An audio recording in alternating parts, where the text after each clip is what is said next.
Welcome back to Transcriber from Reddit.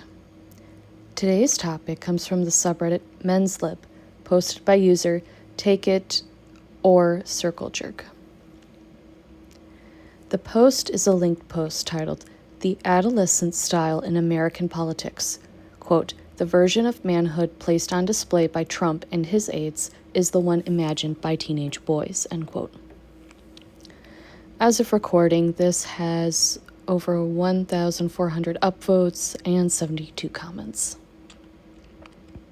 Before diving into the article, I want to feature this comment by user NalidPsycho, who wrote saying, I've been saying this for years, that modern calls for masculinity are calls to act like a boy, not act like a man. They lack key features of being a man, like taking responsibility for your actions, stepping up, and defending those in need. This comment deserves all of the upvotes and awards it can get. For the last decade or so, the manosphere, red pill, MGTOW, whatever name they go by, and whatever new name they come up for themselves, they will not and do not encourage their members to act like men, not without shaming and acting as though women are all the source of their problems. Where's the accountability? Where's the taking responsibility? I would also argue it needs to feature the acknowledgement of those who hurt you, acknowledgement of what is sourced your pain.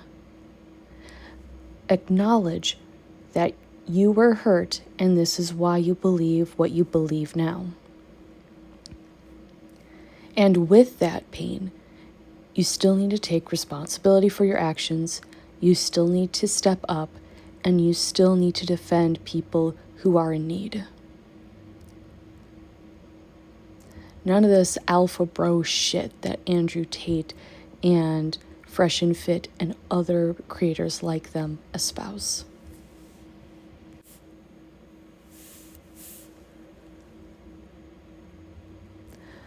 Everything that they espouse is selfishness. Actual manhood espouses acceptance and sacrifice. Using archive.today to access the article without needing to sign in or pay for it, I begin reading. The title reads, The Adolescent Style in American Politics. The subtitle reads, The version of manhood placed on display by Trump and his aides is the one imagined by teenage boys. Written by Jill Filipovic. This was written back on February 26, 2025. To a certain kind of guy, Donald Trump epitomizes masculine cool. He's ostentatiously wealthy. He's married to his third model wife. He gets prime seats at UFC fights, goes on popular podcasts, and does more or less whatever he wants without consequences. That certain kind of guy who sees Trump as a masculine ideal, that guy is a teenage boy. Much has been written about Trump's widening appeal to men, and to young men in particular. MAGA, the story goes, is making masculinity great again. But the version of manhood on display, not just from Trump, but from many of his closest advisors and appointees, isn't the kind of traditional manhood championed by his vice president, J.D. Vance. It's a manhood imagined by adolescent boys. Parentheses, although, of course, plenty of adolescent boys do not look up to Trump, end parentheses. And at his core, Trump is an adolescent president, surrounded by adolescent flunkies, cheered into office by adolescent men. Adolescence, the transition period from childhood into adulthood, is a time of rapid brain development. The frontal cortex, the part of the brain that regulates impulse control and future planning, is last to mature. Lawrence Steinberg, a psychology professor at Temple University and widely recognized expert on adolescent development, explained adolescence to me as, quote, a developmental mismatch between the development of the brain systems that are used for self-control and self-regulation, and the development of the brain systems that respond to reward and that generate emotions and perhaps lead to impulsive behavior, unquote. Picture that reward response is an upside-down U. It grows as a child does, hitting its apex around 19 or 20, and then decreases in adulthood. This, Steinberg says, is part of why adolescents, parentheses, and adolescent boys in particular, in parentheses, are such notorious risk takers. That reward center is so arousable in middle to late adolescence that it overrides the system regulating self-control, a system that is itself slower to develop. Adolescence has not historically been a developmental stage we culturally valorize. In the MAGA movement, though, an adolescent way of moving through the world, high risk, low regulation, near total disinhibition, characterizes leaders and thrills followers. Cultures differ in how they distinguish between manhood and boyhood, but the reward-seeking, risk-eschewing, low self-control aspects of adolescence transcend countries and cultures, Steinberg said. In the United States, manhood in a traditional sense has been distinguished from boyhood and adolescence partly by virtue and obligation. Boys may be boys and teenagers may run around thrill-seeking, but real men are expected to provide for themselves and their families, protect those they love, and demonstrate a kind of moral fortitude that justifies their familial and social authority. Personally, I would add also patriarchal authority, as the same men are expected to be patriarchal heads of households, the ones making the decisions. Continuing on, there are all kinds of problems with this traditional model, and feminists like myself are among the first to point them out. The masculinity of MAGA, though, is far worse. It rejects commitment and virtue, but still demands power and respect. It is, as Jamel Bouie put it in the New York Times, linked here, quote, the masculinity of someone unburdened by duty, obligation, or real responsibility, unquote.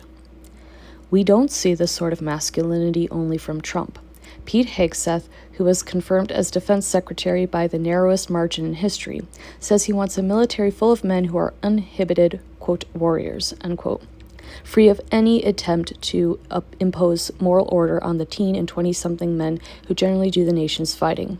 His book, The War on Warriors, argues that while, quote, our warriors, unquote, were, quote, busy killing Islamists in shithole countries, unquote, liberals insisting on diversity initiatives were ruining the country, and lawyers insisting that soldiers abide by the rules of war were ruining the military.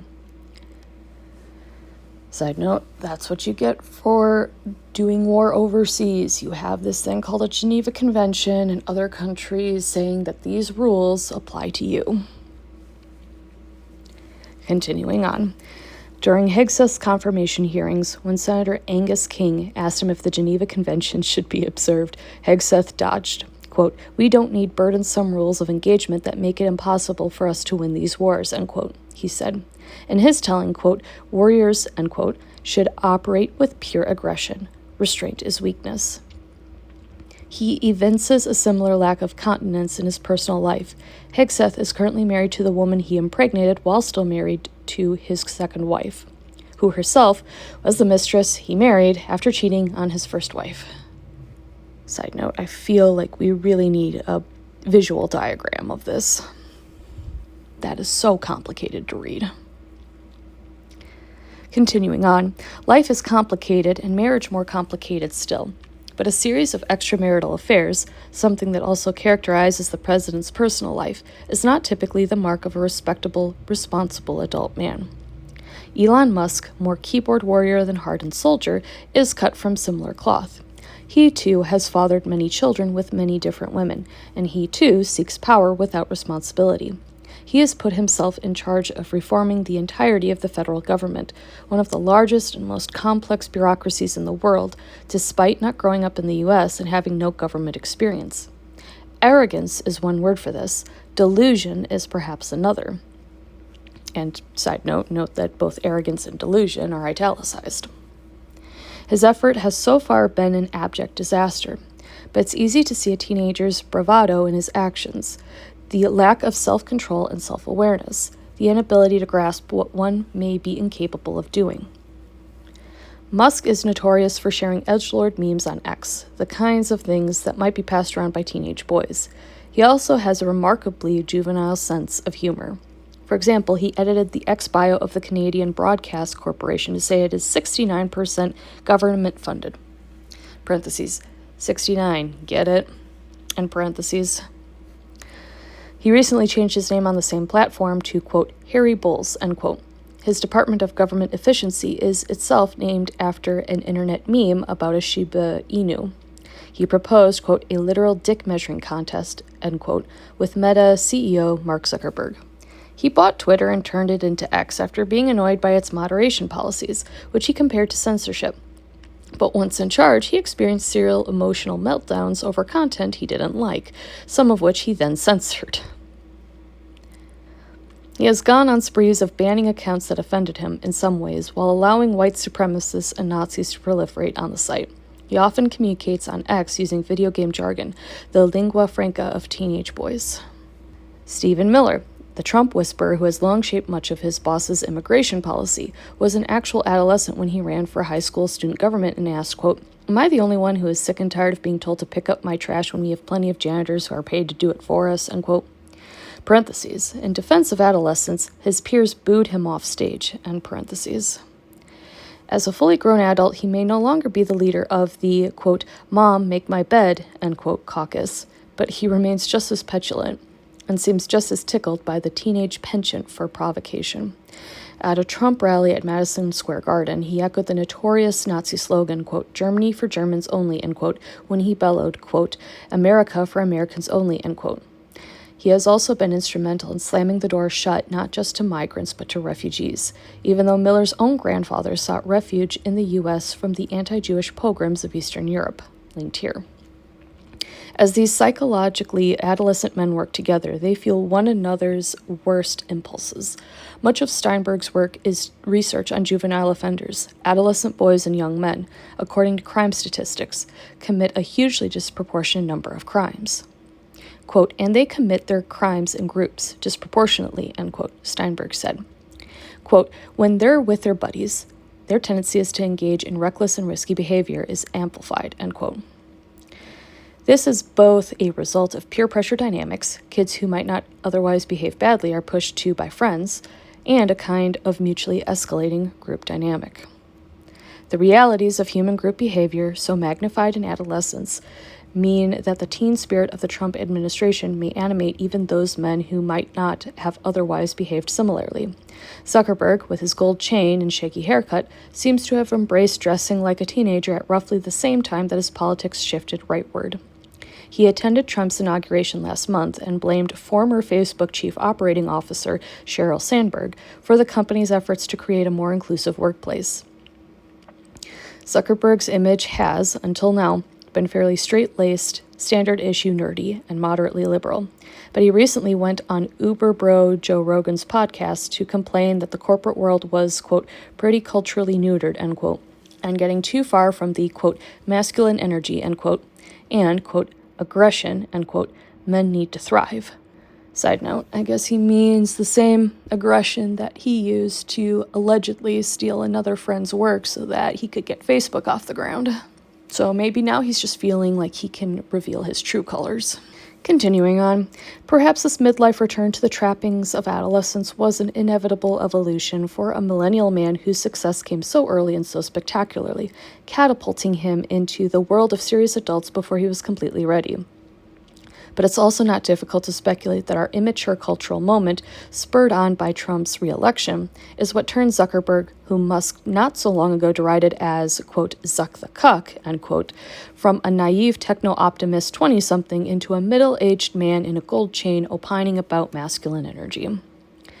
As each of us moves through the world, we engage in a regular, internal, often unconscious calculus of risk versus reward. Young adults over-index on the potential for good stuff to result from the risks they take, and under-index on potential adverse consequences. This kind of impulsiveness also seems evident in the early acts of the Trump administration. When Trump is given the freedom to speak off the cuff, He often makes pronouncements that his team later has to walk back, as he recently did when saying that the Palestinians should leave Gaza so that the Strip might be turned into a riviera of luxury condos. It wasn't that the thought just popped into his head. Trump's statement had sufficient details to suggest that it was something he had discussed before his press conference, but it seemed clear enough that, to the president, the risks of announcing a half-baked plan, parentheses, not to mention the risks of the plan itself, end parentheses, paled in comparison to the potential payoffs, which largely amounted to attention. The skills of adult life, emotional continence, more accurate risk perception, self-control, greater precision in future forecasting, are developed in adolescence through physical changes in the brain and body systems, but also through guidance and experience. As anyone who ever had a great but demanding high school athletic coach can tell you, many teenagers, parentheses, and most children, end parentheses, have a seemingly inherent desire for authority figures to help contain them as they live with underdeveloped brains and raging hormones. Adulthood in America has been pushed back. Young people are marrying later, procreating later, and buying their homes later, if they do any of those things at all.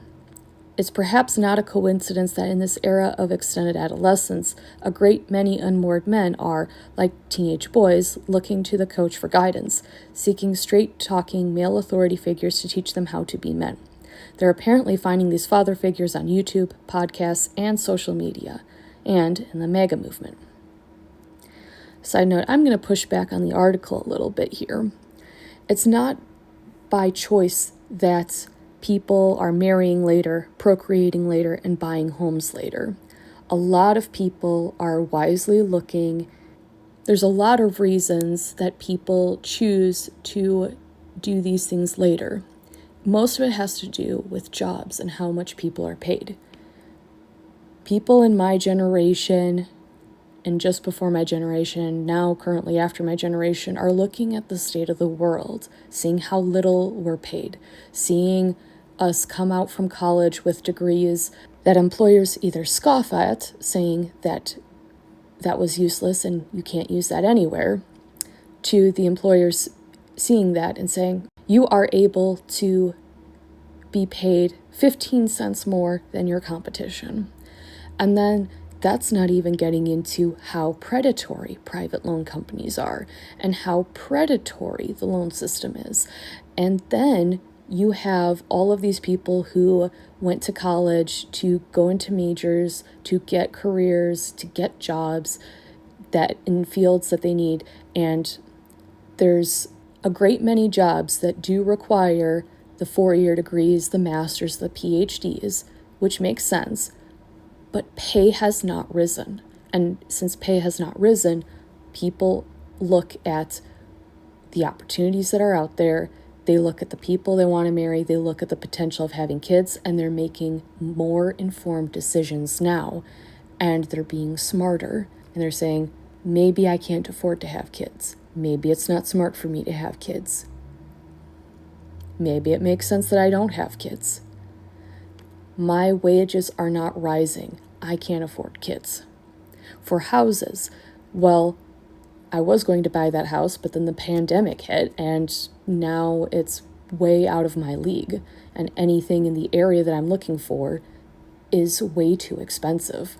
I might have to move, but then will the job that I'm looking for, if I do move somewhere else, will that pay me enough to own my own house?